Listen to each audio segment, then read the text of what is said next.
What's good? It's great to be here. This is Brittany with SeedSoilWater, where we are pursuing deeper roots and brighter blooms. And I wanted to share this beautiful message that I was nudged to go and receive, and now I want to share it with you. It's from nothing to everything, and it's card number 16, which reduces to 7. And that's for those of us, I always perceive 7 as like the creator's number. Oh, my friend, if you are longing to be written on, become a blank page, Rumi. Have you been shedding your skins, your layers, your certainties? Gone are fixed identities and definite opinions.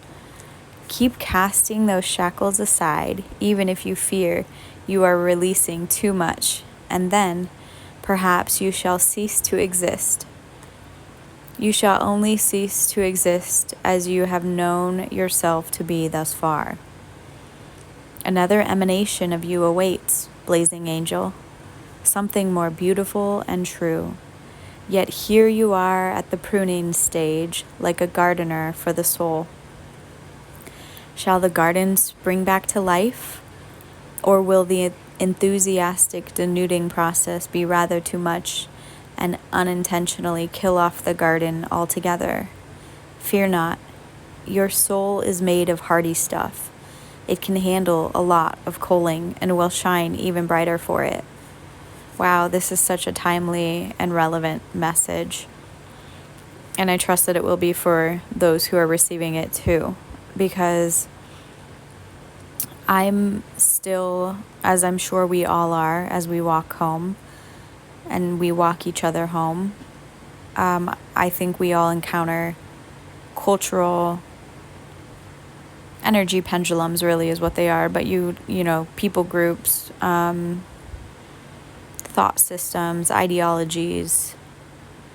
And so there are certain ideologies and like people groups that I'm still a part of where it's like I perceive that they expect me to operate in a certain way, but the revelation that has been brought into my life by the Spirit of Life causes me to not operate like that. And it's just like I can't keep self-betraying anymore. I cannot betray my divine identity anymore for a people group just because they think that they're right. It's like, yeah, of course you think you're right. You've been programmed to, to think like that. So of course you think you're right, And it's bizarre when you get to this point where finally it's like, okay, it's time that I don't self-betray anymore. And it is I just also was getting another analogy about going through the eye of the needle. You cannot have any like knots in the thread, you must be at your most thinned down level to be able to go through the eye of the needle. And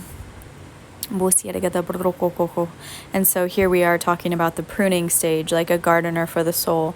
And the question sometimes happens, like, how much is going to be stripped down? Like, will there be anything left?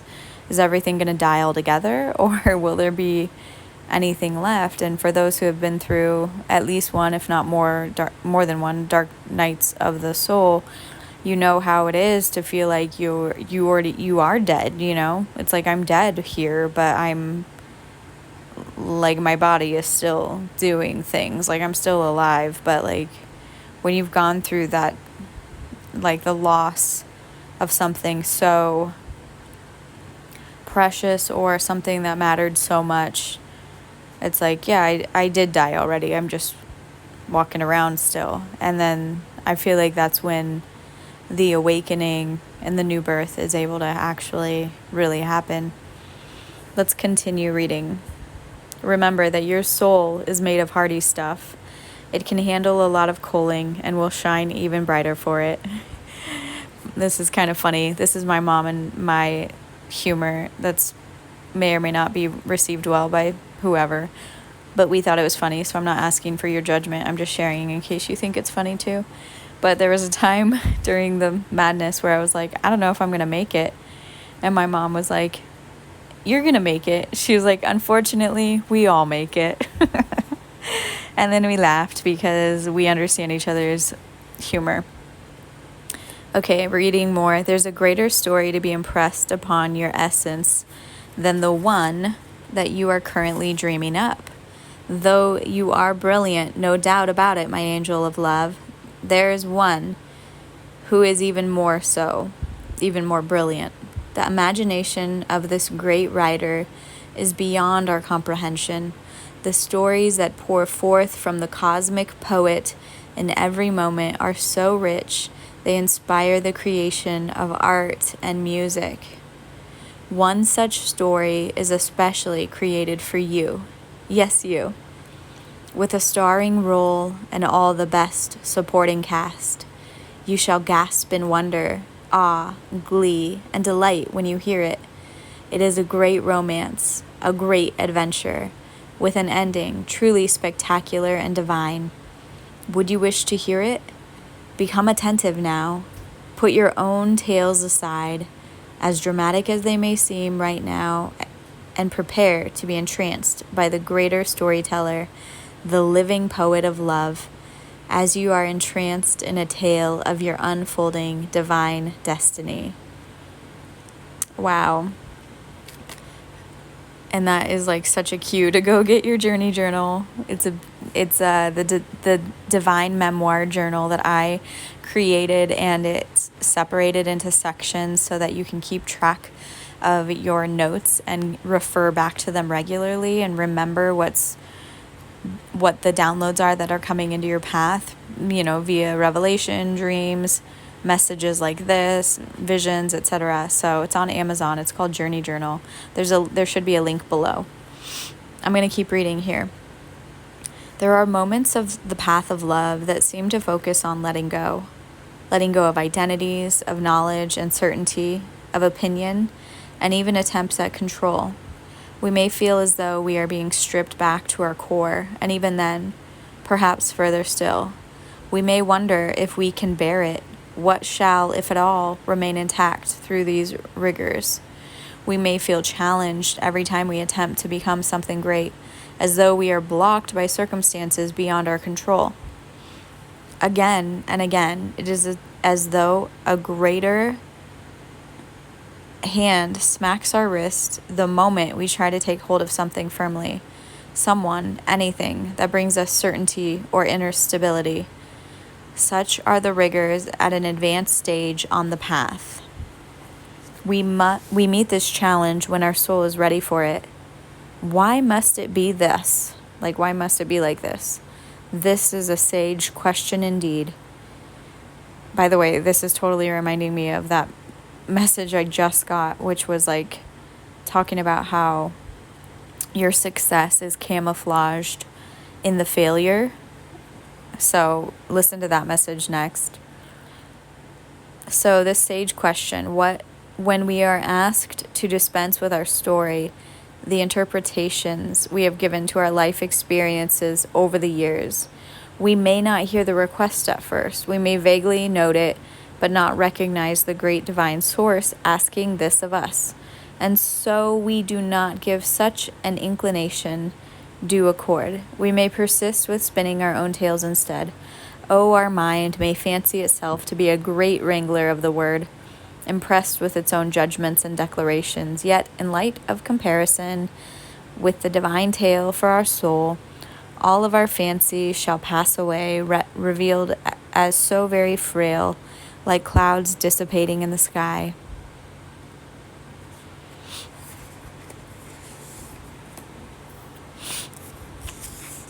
So once we stop thinking quite so much and live day to day, we will be blessed with the realization that our individual life story is so much more extraordinary and perfect than anything we could have summoned, even with our wildest imagination. This oracle comes with guidance for you. You are being asked to let go, to receive, to become empty, to be filled. This may mean letting go of attachment to a lover so you can receive genuine love. It may be of no longer holding on to a fantasy of your dream job, but of being guided into your most soulful and successful vocation. It may mean letting go of wishes for your body or health to be other than what it is, so you can simply get on with living each day, taking steps into wellness without thinking beyond one day at a time. It is the divine paradox that when we are asked to surrender a story or fantasy, it is because reality is knocking at our door, more often than not, with the delivery of what we have been fantasizing about, but in the best way for us. The human experience of this paradox, this is so wild that this is the message, because I just recorded that success through failure video, that your success is camouflaged in failure. And I literally mentioned the word paradox because that's what I wrote my college paper on, was the paradox nature of success through failure. Anyway, so here we are, and I pulled this card, and now I'm reading this, and none of this was arranged or planned ahead of time by me. I mean, it was planned, but it wasn't planned by me. Okay, the human experience of this paradox is that you may feel you are giving up hope, that your fantasy is dying. It may be very painful and bring you much grief, but all that is dying is your attachment and opinion about how it must be. This needs to happen so that you can stop dreaming and start living it. This is what is happening for you now. Do not fear any part of your process. Embrace it without expectation, with trust in your heart that the divine is simply guiding you from fantasy into fulfillment. Let it be so. Thanks for being here. I hope this message blessed your life and brought you something that you needed for your path.